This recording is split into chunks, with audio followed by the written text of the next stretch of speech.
So I'd like to introduce you to Flipgrid. It's one of the new technology pieces that I was exposed to, and I think it's got some great potential in it. I already like trying out new things with my students, things that are not a worksheet related item. And so this is kind of a way for them to upload videos, same way they've been doing pictures for Instagram, etc. And it kind of allows them a different way of expressing opinions or answering questions. It was very easy to use. It offers a free grid, and your grid allows you to go ahead and offer multiple options within the grid, multiple topics. So I have a grid right here. This is mine, and it's under my access. It's private just for my students. And then these are the two topics that I've already set up. Setting up a topic is pretty easy. You simply add in whatever picture or video or responses you're looking for. You can set up your topic actions, which include things such as setting up their resources that they have access to, their responses, including stickers and emojis, and they're going to wind up sending you videos. Again, up here you had the opportunity to set up how long of a video they're supposed to be doing. So, for example, my 12th grade government class is going to be telling me which branch of the federal government they think is most important. Obviously, there's no right or wrong answer on here. I love the fact that they are going to be choosing for themselves.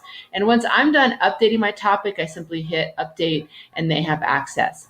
I'm able to share it by offering up this grid code, or I like using QR codes. They're both accessible. So I've gone ahead and I've added this link to my Google Classroom, which to me makes things really easy. Then they can click on it on their Google Classroom app, and then they can submit it when the time comes. The best part about this is that they're submitting technology pieces, so they're having to think about it. They have the ability to go ahead and redo it if they don't like it, so they can use their thought process to make this happen better. And the fact that as they submit, other students are going to be able to see it, so there's that automatic tendency to do it right so that other people like what they're seeing. Obviously, this particular tool is being used at a school that offers school-wide Wi-Fi, which is an advantage. I know that I can assign this in class or outside of class, so my students are going to have access to it. The few students that do not have a phone, I can have them work with a friend, and so both of them can work together. And I know, again, I'm using seniors, so this is obviously for my students. They're already used to posting videos of themselves, and so I'm not asking them to go outside of that balance sheet. I will point out that the goal for this actually meets a couple of ISTE standards. For me, one is the T2 standard, where I'm using authentic learning and combining that in a contextual experience for my state content standards. I find that I get a lot more of my students willing to promote their ideas in a template that they're familiar with, and it doesn't feel like school. And that when I then ask them to apply that to a school-related item, they are going to have to take a test on this. They are going to have to write something about this. That because they've already kind of gotten some ideas and practice, if you will, they tend to do a better job on the actual writing or test portion.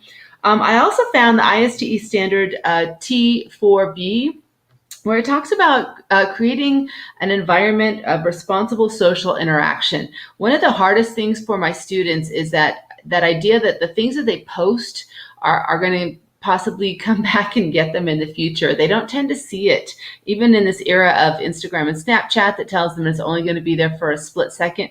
We've already had several instances where there were problems created from that. So I like the fact that as a teacher, I'm supporting the responsible use of these tools and encouraging them to see them not just kind of as a fluff thing that may or may not work for them, but instead to see them as a tool that they can then use and get good at and then use to make their lives better. So for me, this audience moment is really addressing my seniors and their needs in a way to connect with them in a way that I might not have otherwise been able to without the technology.